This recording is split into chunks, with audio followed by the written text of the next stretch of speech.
Listo, profe. Bueno, hola chicos, ¿se acuerdan que hemos empezado a ver lo que era balance de agua en el suelo? Que el balance tenía, entre otras cosas, escalas, ¿sí? Habíamos visto que uno tenía el balance hidrológico climático, una escala macroclimática, necesitaba datos medios, obviamente, de por lo menos 10 años, lo ideal siempre es 30 años, los datos de entrada eran la evapotranspiración potencial media mensual y también la precipitación media mensual y la capacidad de campo. En realidad habíamos dicho que la podíamos definir como un pequeño programita donde este, lo que se medían eran parámetros relacionados con el agua en el suelo. Eh, Dicho esto, había una serie de condiciones con respecto al, al balance hidrológico climático que ustedes van a realizar, porque se hace bajo la metodología de Sudbury, ¿está bien? Y trabajaba agua, con agua útil o con qué otra agua, qué otro índice hidrológico habíamos hablado. El agua total. Agua total, que va desde, ¿se acuerdan? Capacidad de campo a 0 milímetros, profe. Muy bien, capacidad de campo y 0 milímetros. Entonces, ya habíamos visto más o menos lo que hace, digamos, las salidas del balance hidrológico climático, en general son la evapotranspiración real, el almacenaje de agua, excesos y deficiencias, que después lo podíamos poner en una sola línea a esos excesos y deficiencias, lo que se llama situación hídrica. Y ahora vamos a ver esa parte, cuando hagamos un balance hidrológico en otra escala. Y una vez ya pasado todo esto, que lo estoy pasando a todo trapo, vamos a ver estos. El balance hidrológico de series temporales. Como ustedes ven, son series de tiempo. Entonces, acá estamos hablando de una mesoescala hasta una microescala si va hasta el balance diario. Inclusive hablamos también de microescala cuando el balance es a nivel de hoja, por ejemplo. Lo que vamos a ver es el balance temporal mensual, o sea, es el balance hidrológico mensual consecutivo, así se llama exactamente. Balance hidrológico mensual consecutivo. Y acá trabajaron estos dos autores que tenemos acá, que estos son como los padres de la patria de la agrometeorología, y ellos lo que hacen es este tipo de balance para conocer la disponibilidad de agua de un momento determinado, o sea, de un mes determinado, y calculan probabilidades de situaciones hídricas. ¿Y qué son las situaciones hídricas? Poner en una sola línea, y ahora lo vamos a ver, los excesos, los equilibrios y los déficits. Le llaman excesos cuando van a ver que eh, el, el agua del almacenaje sobrepasa la capacidad de campo, ¿sí?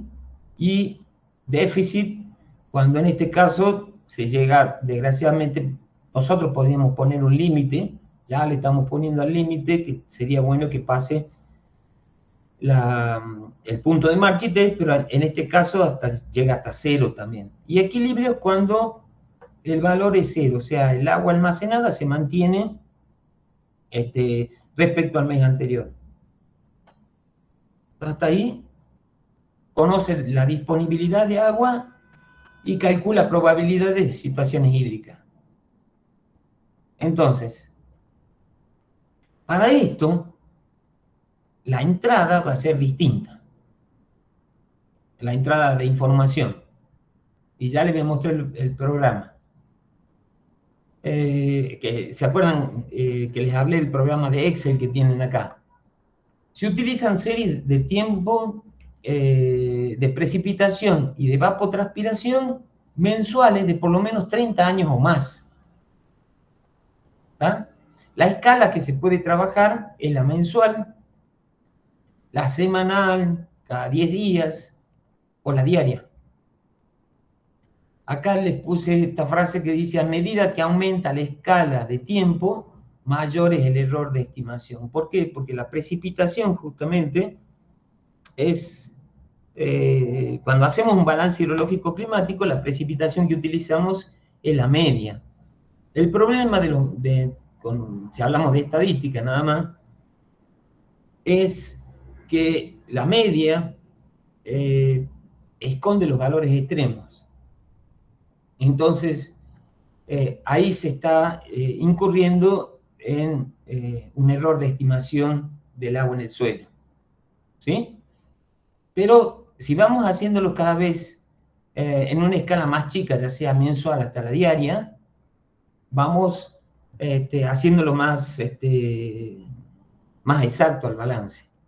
En un balance hidrológico mensual también, lo que vamos a determinar es la probabilidad de ocurrencia de esas situaciones hídricas. Y, como le decía hace rato, la disponibilidad de agua en un momento determinado.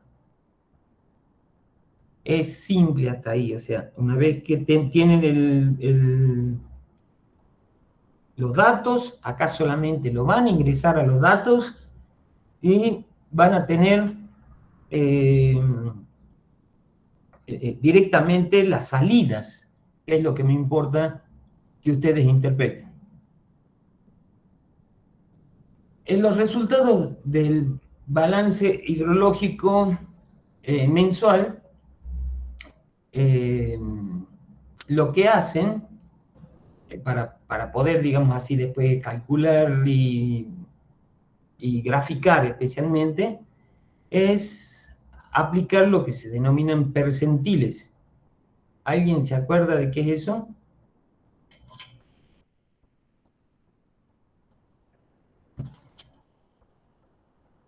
En estadística, miren que ya le estoy llamando aquí quinto y le digo,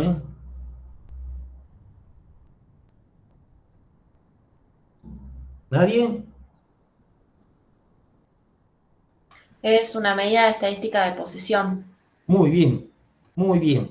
Que también tiene una probabilidad, ¿no es cierto? Porque está en función la posición esa, también te va a dar una cierta probabilidad.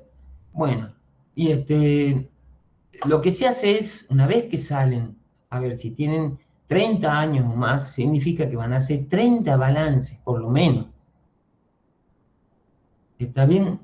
Entonces, lo que se hace posteriormente, una vez que se hace cada uno de esos balances mensuales, es ordenar la serie de las situaciones hídricas de la mayor deficiencia al mayor exceso, del valor más negativo al valor más positivo. Y ahí es donde se puede calcular percentiles, aunque el Excel directamente nos da la posibilidad de encontrar esa probabilidad. Entonces, ¿qué lío esto? Miren, acá lo que tenemos que tener va a ser la siguiente información. Obviamente la capacidad de campo, la precipitación de por lo menos 30 años, les dije, ¿sí? Y en este caso le estoy mostrando un solo valor de evapotranspiración. Segundito.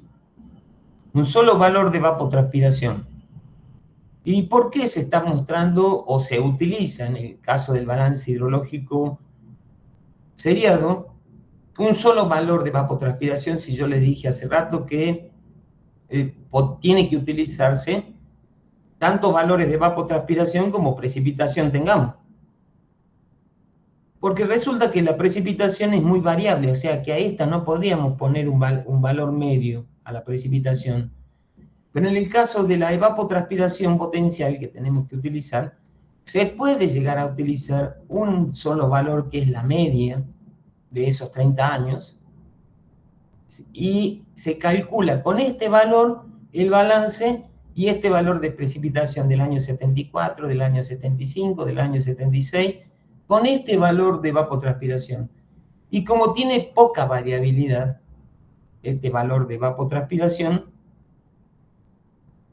el resultado por lo menos tiene un error menor al 10%, y es válido. ¿Sí?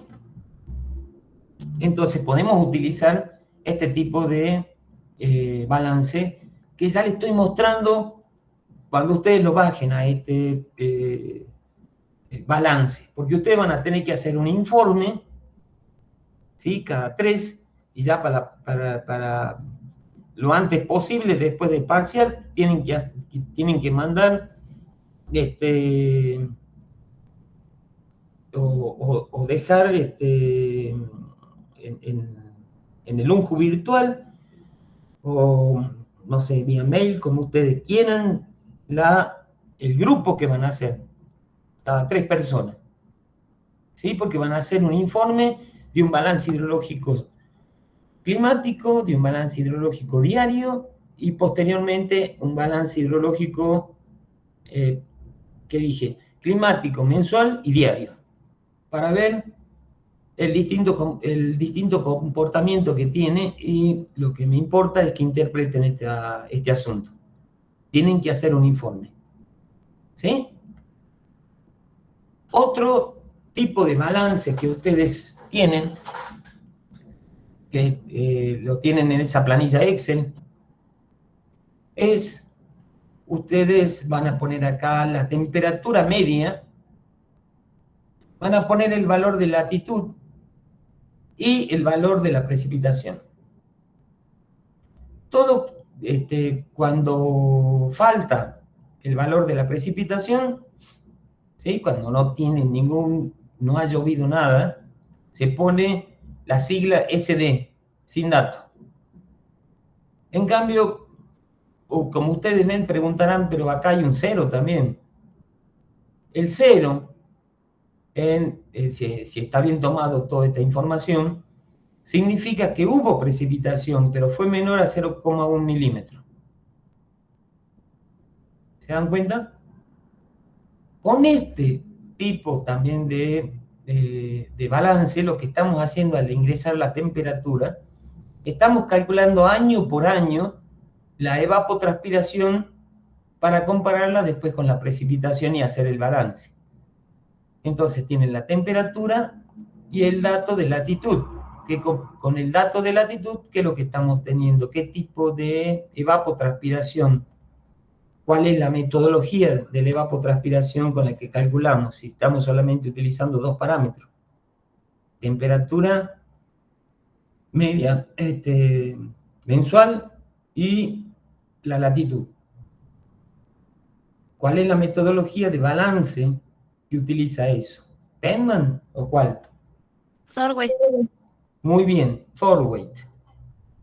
Entonces, hasta ahí parece todo una cosa rara, abstracta, porque son programitas que yo les dije que ustedes lo tengan, e insisto, lo tienen que guardar, después le van a seguir preguntando sobre esto, y ustedes ya lo van a tener hecho al balance. Ahora, veamos cuáles van a ser la salida.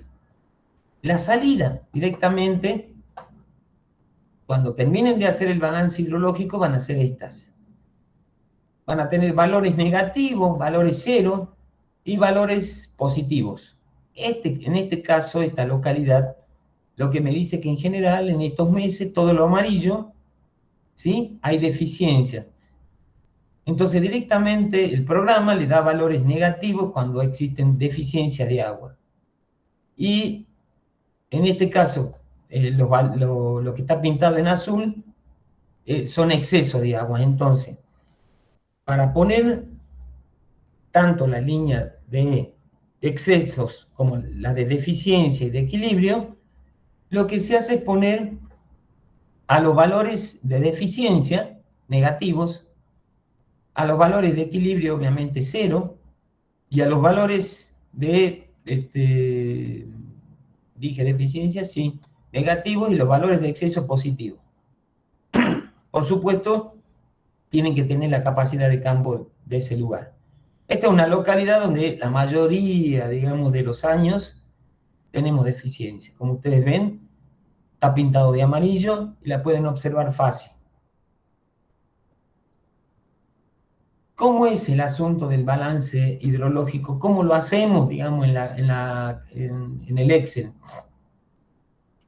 Como les dije, si tenemos 30 años de datos de evapotranspiración y de precipitación, lo que hacemos es empezar el primer año y en el primer mes el dato más complejo de calcular, que es el almacenaje. Entonces nosotros forzamos que si el almacenaje es 200 milímetros, que el almacenaje inicial de todo este cálculo sea la mitad de la capacidad de campo. ¿Hasta ahí? ¿Hay algún problema? Este valorcito de almacenaje es complicado llegar a estimarlo. Entonces lo que hacen es poner la mitad de la capacidad de campo. Obviamente que si esto sea 300, acá ponemos 150, si es 400, acá ponemos 200, etc. Y ahí se sigue calculando el agua almacenada, que ustedes lo van a ver en el trabajo práctico. Después, cuando llegamos a diciembre del año 70, se calcula enero del 71 con el valor de diciembre del año anterior. Y así sucesivamente. Ahí tienen cómo lo fuimos haciendo. ¿Sí? Y ahí sale el valor del almacenaje, que esto es importante para nosotros porque vamos a ver que de acuerdo al balance, las salidas van a ser distintas. Hemos dicho que en el balance hidrológico climático las salidas son la evapotranspiración real, el agua almacenada en el suelo, los excesos, las deficiencias.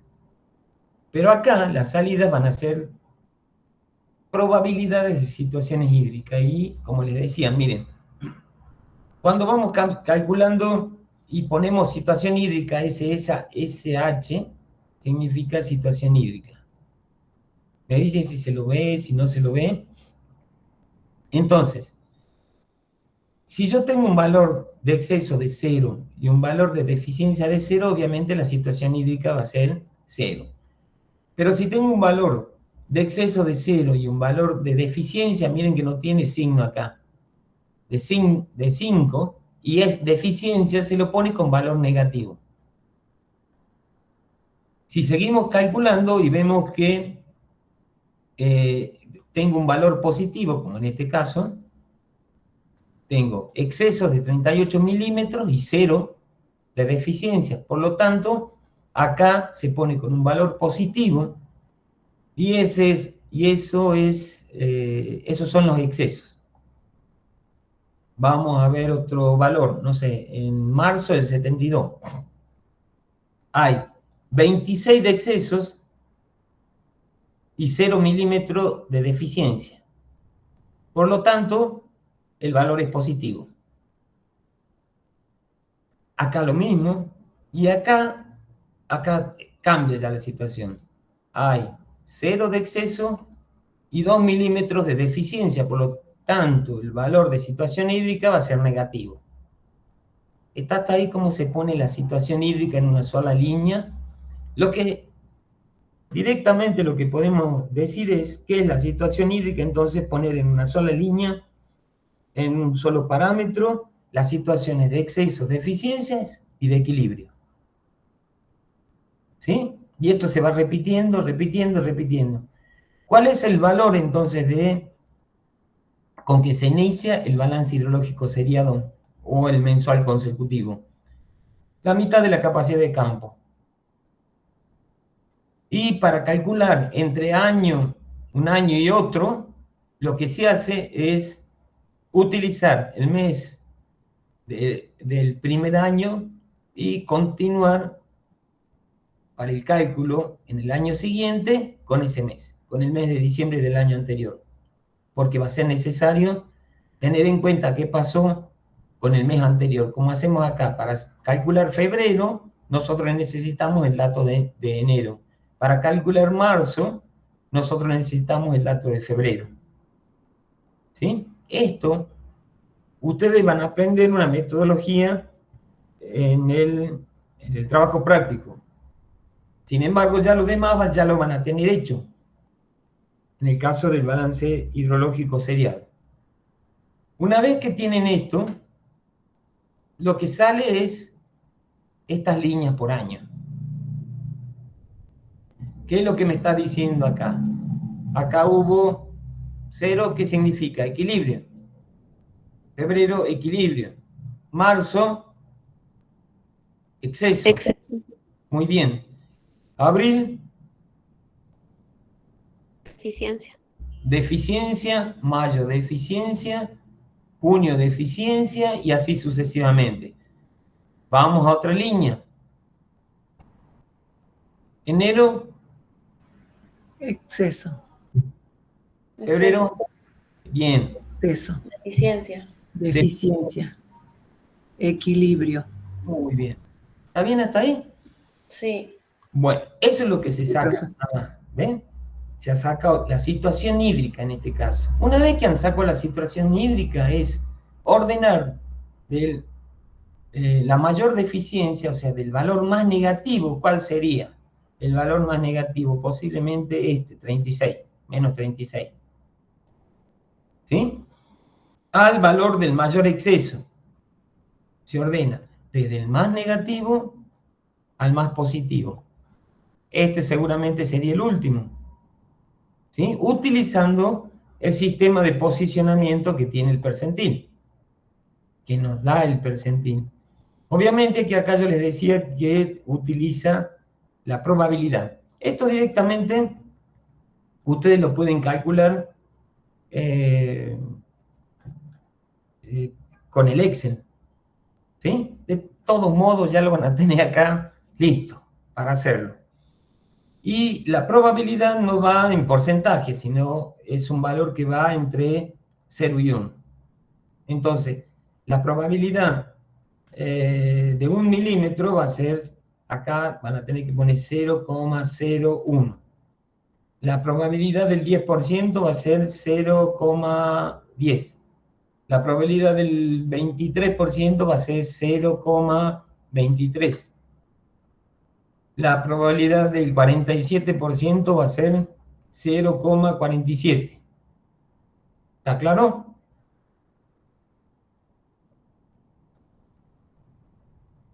Y el número de datos que tengo, en este caso. Obviamente que es por mes.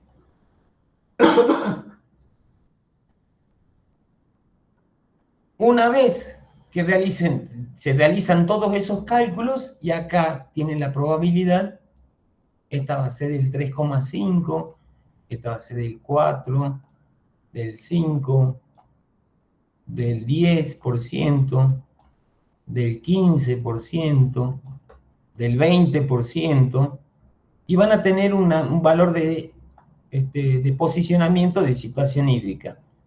Con una probabilidad de ocurrencia, por ejemplo, ¿qué es lo que me dice esta línea? Voy a tratar de trazar lo más recto posible. Que tengo una probabilidad del 20% de tener situaciones hídricas iguales o, miren lo que digo, menores, ¿sí? A menos 27. Ahora, si yo hablo de deficiencia, yo voy a tener una probabilidad de tener un 20% de probabilidad de tener una deficiencia igual o mayor a 27 milímetros. Entonces, esto se lee como probabilidad o como situación hídrica. Volvamos con otro ejemplo.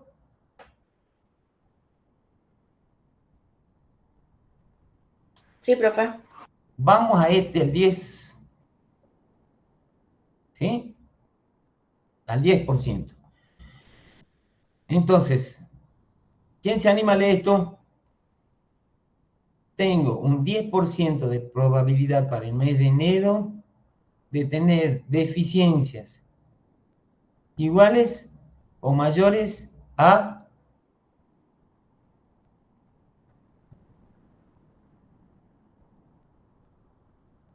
Vamos, anímense, después hay que ir metiendo la pata. 47. 47. Ahí, cuando hablo de deficiencia, le quito el signo.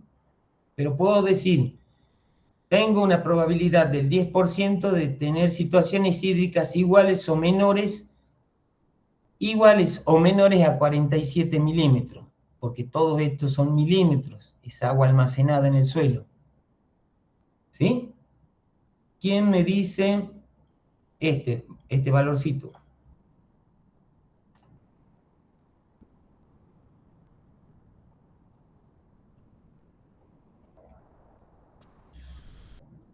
¿Lo ven? Es 37, ¿no? Metan la pata. Sería, tengo un 10% de tener 37. Ahí ya no sé cómo. 37 milímetros de... 37 milímetros de situaciones hídricas. O como Pero, ¿qué situación hídrica? Porque ahí vos no definís ni deficiencia, ni equilibrio, ni exceso. de deficiencia. Muy bien. Entonces tenés un 10% en el mes de agosto, ¿no? Tenés un 10% de probabilidad de tener 37 milímetros de diferencia o más, de deficiencia o más. Porque si es más negativo, es más deficiente. Hay más deficiencia. ¿Se entendió? Sí, profe. Vamos a otro, para que lo tengan claro. Y ahora me dice otro. Metan la pata nomás. Para mayo, hay un 20% de probabilidad de tener... Creo que no se ve bien, no sé si es Perdón. negativo o Deficiencia, es profe, sería. deficiencia. Muy bien. Son todos deficiencias ahí. Hay un Ahora 20, sí. Y puede ser mayor la deficiencia porque va en aumento, digamos. muy bien. Hay un 20% de tener entonces deficiencia iguales o... Vamos para arriba siempre. O mayores. O mayores, porque acá la deficiencia va a ser 26, 27, 28, 30, 30, 36. ¿Está bien? Sí, profe. Y si lo hacemos con situaciones hídricas, hay un 20% de tener para el mes de mayo situaciones hídricas iguales o menores a... Y ahí estamos utilizando el signo. 25. A menos 25. Menos A 25. menos Eso es, 25 milímetros sería. ¿está bien? A menos 25. Bueno, de todos modos vamos a ir viéndolo constantemente a esto. Con esto se puede graficar y se sacan este tipo de gráficos. Desgraciadamente, para nuestro lugar, en general tenemos meses en donde tenemos deficiencias importantísimas, ya que la precipitación en este caso es la que estamos utilizando. En general los suelos no tienen exceso, no tienen agua almacenada mayor al 0 milímetro. Entonces, vemos que hay en el mes empezamos con este mes, es septiembre. Empecemos con junio, perdón. Empecemos con junio, que es acá, este mes. ¿Tiene probabilidad de exceso esto? Miren, ahí están graficaditos todos los datos. O miren que acá abajo están las situaciones hídricas. ¿Qué es lo que me está diciendo? Que todos los valores son negativos. Entonces, ¿qué hay? Deficiencia. Deficiencia. Entonces tengo en el mes de junio un 100% de probabilidad de tener deficiencia. Miren, siempre hay deficiencia. ¿Está bien? Y seguramente son menores a otros meses las deficiencias de estos meses por la temperatura, porque la evapotranspiración no es tanta para este tipo de balance. Vamos a ver qué es lo que pasa en septiembre. ¿Qué probabilidad tengo de tener deficiencias?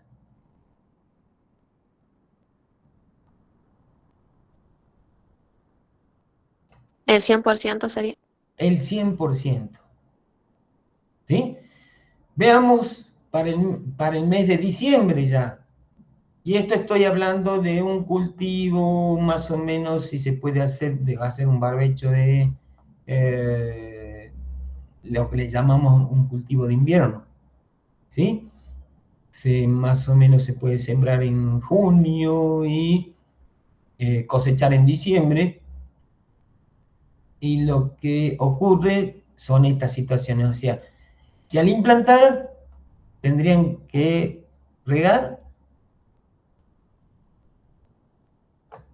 seguramente, porque va a haber deficiencia, ¿sí?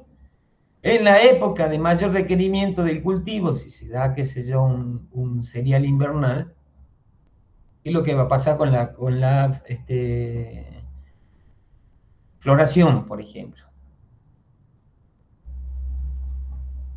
Vamos a tener que regar en ese momento, vamos a tener que planificar todo esto, digamos así, la producción que tengo para tener riego.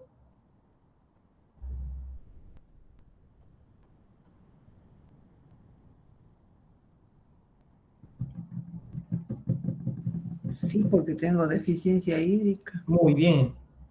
Todos tenemos deficiencia hídrica, todo. Pero ¿qué pasa en diciembre? ¿Qué es lo que está pasando en diciembre? Hay un ¿Qué- equilibrio y después entra la deficiencia, ¿sería?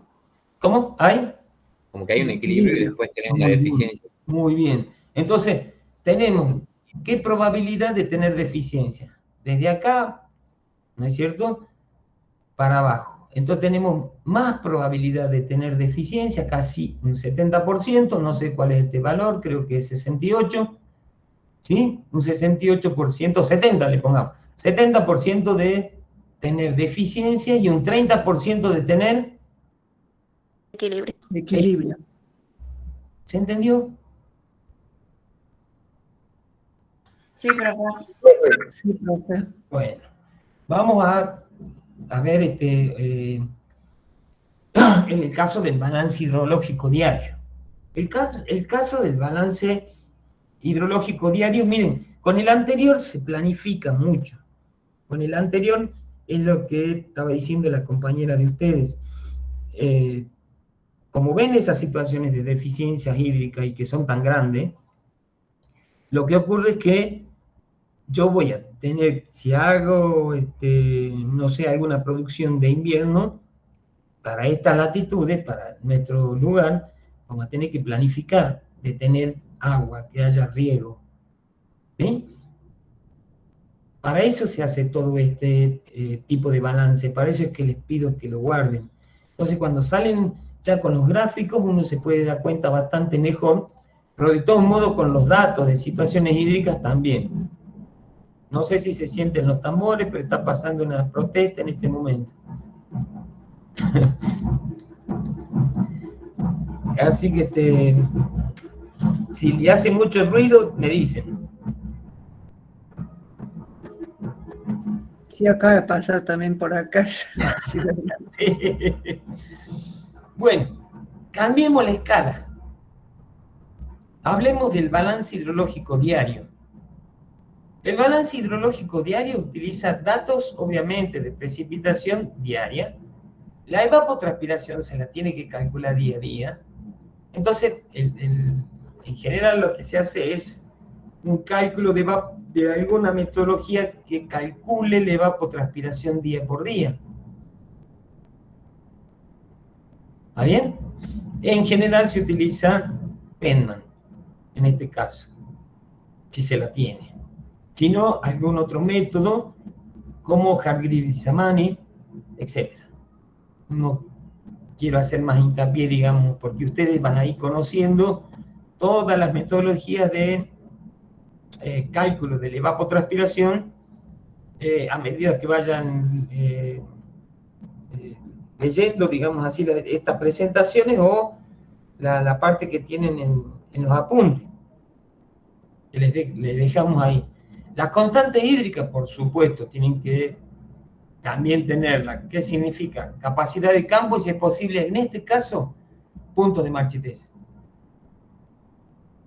Y por ejemplo, lo que va a salir fundamentalmente va a ser la estimación de esto, del almacenaje. Y con el almacenaje ahí vamos a ir tratando de planificar el riego ya. ¿Se dan cuenta? Vuelvo, digo, tanto para hacer un balance hidrológico diario que se necesita, por ejemplo, diría la pregunta, se utiliza la precipitación diaria, la evapotranspiración diaria, la capacidad de campo, el punto de marchitez, y con lo que se va a trabajar para ir miroteando cómo varía el agua en el suelo, es el almacenaje, concretamente. De esta forma se hacen estos mapas, que en este caso lo hace tanto el Servicio Meteorológico Nacional con la Universidad de Buenos Aires, y se calcula para toda la Argentina con datos de satélite el agua útil, o sea, el agua que está entre. Eso lo voy a insistir constantemente, por eso les vuelvo a preguntar. Capacidad de campo y punto de marchitez, ¿no? Muy bien, perfecto. Y en este otro caso, calcula también con el agua total. El agua que va desde capacidad de campo a...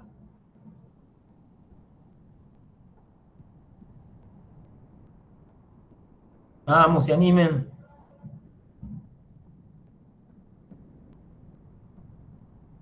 Agua total, chicos. Capacidad de campo, ¿a qué?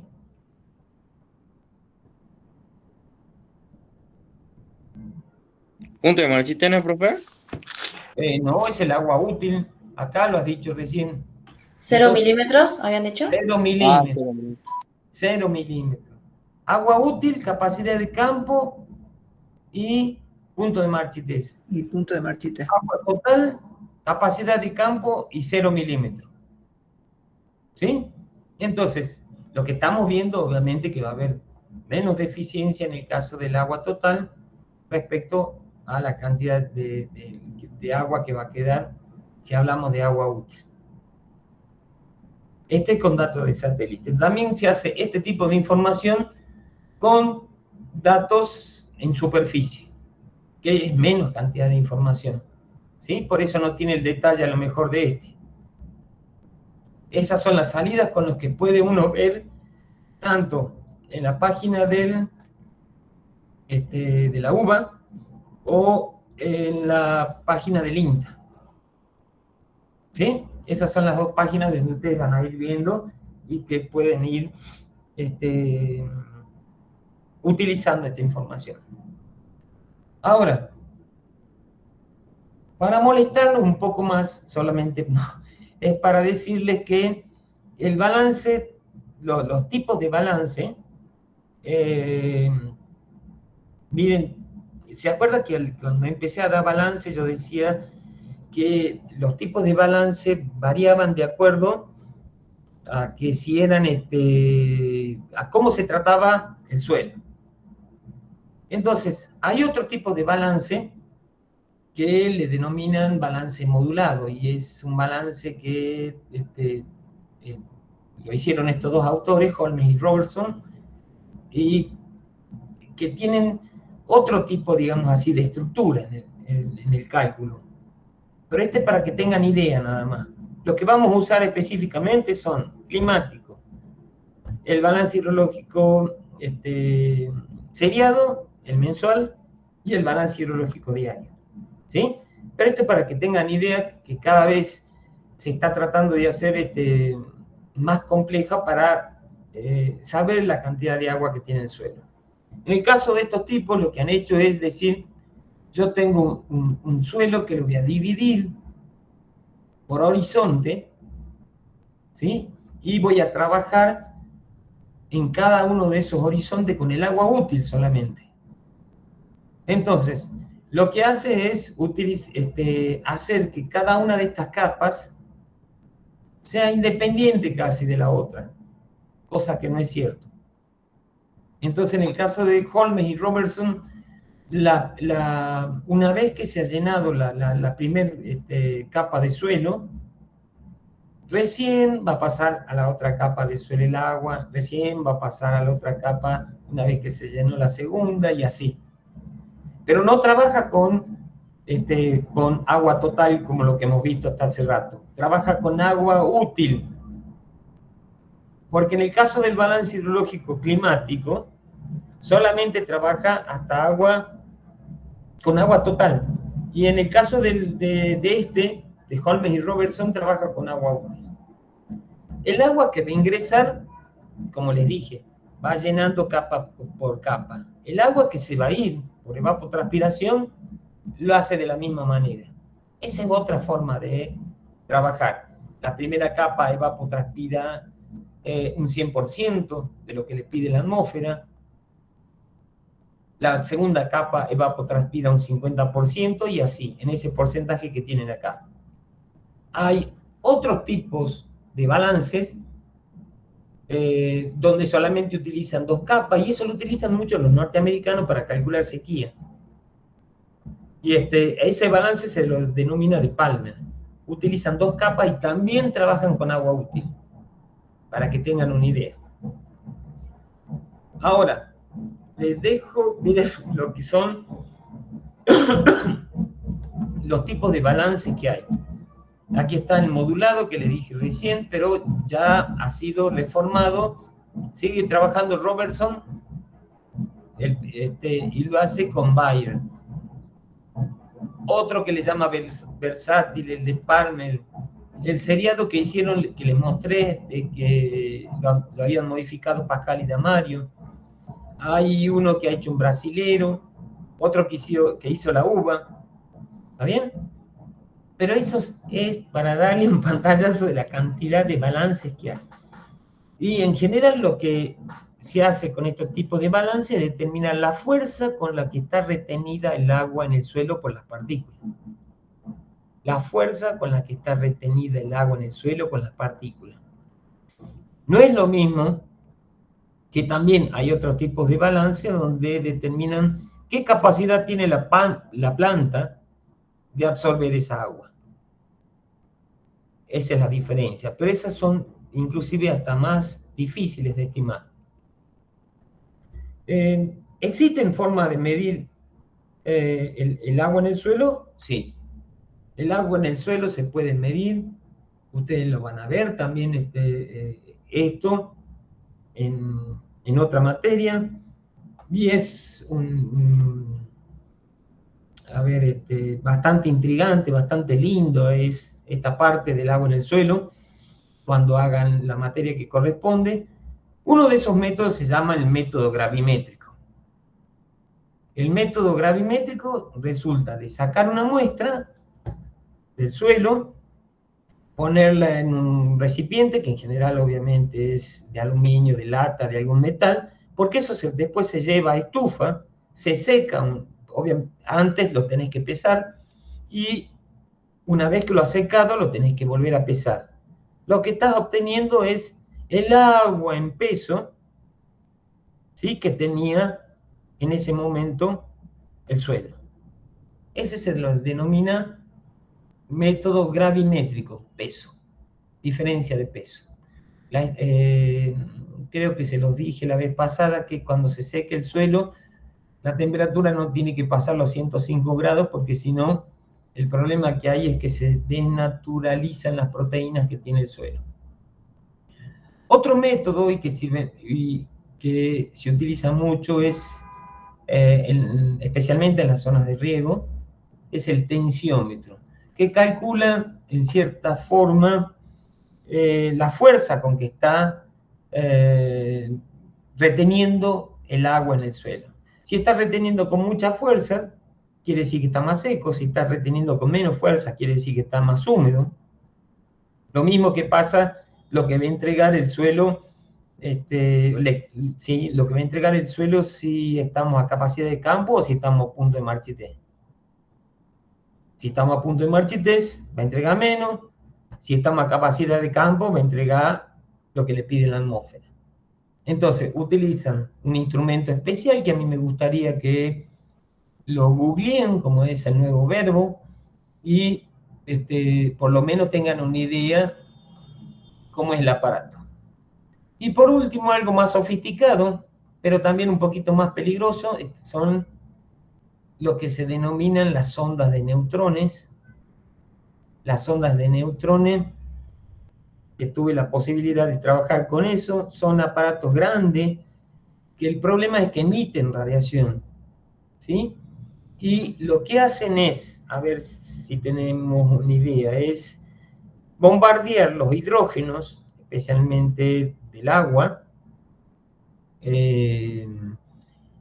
y al bombardear los hidrógenos con neutrones, esos neutrones vuelven a la fuente de emisión y miden la desaceleración que han tenido al chocar con esa molécula de hidrógeno. Entonces, lo que miden es una disminución, digamos así, de la velocidad del neutrón, la desaceleración. Mientras más protones va a tener mientras más hidrógeno tenga ese suelo, ¿sí? Posiblemente mayor sea la desaceleración del neutrón. El problema es que, bueno, con esto se hacen mediciones a distintas profundidades. Es un aparato bastante costoso y bastante grande. Ese es el problema. Entonces, no se lo puede dejar a la intemperie, emite radiación, y ese es uno también de los problemas que tiene. Y necesita calibración, o sea que primero se lo calibra con respecto al método más primitivo, si quieren, el método gravimétrico. Pero que el método gravimétrico es hasta más exacto, todavía se sigue usando y me parece que se va a seguir usando, ¿sí? Hay otras formas también de estimar, pero esta por lo menos es la que tienen que tener en pantallazo ustedes. Así que hasta acá voy a darle esta vez y dejarlos en paz, porque miren, casi una horita, está una maravilla. ¿Preguntas?